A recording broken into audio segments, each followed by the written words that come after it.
Hi, I'm Mr. Epp. You may remember me from such inspirational videos such as how to sharpen your pencil and how to plug in your Chromebook. You know, some days my classroom at the end of the day is left in a pristine condition, and I'm proud to be a teacher. And other days, a little less so. Let's see how they did today.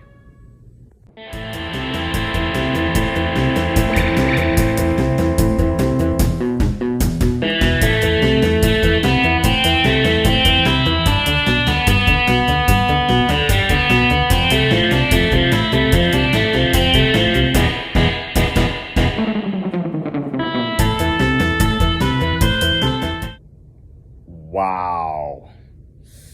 I know what you might be thinking. That's pretty bad. What a disaster. But guess what?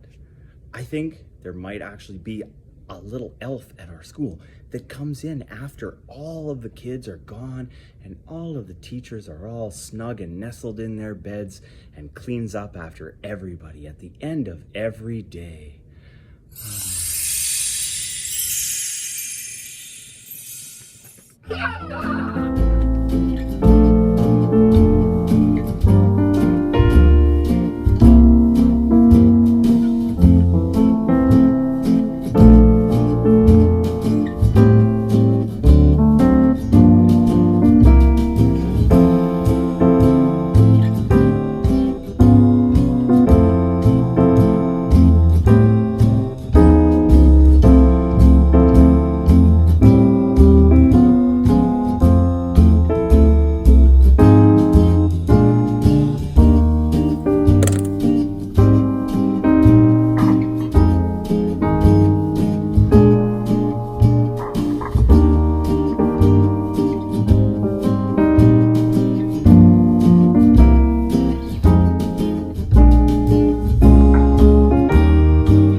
Stay tuned for more helpful videos like how to tie your shoes and how to print the letter B.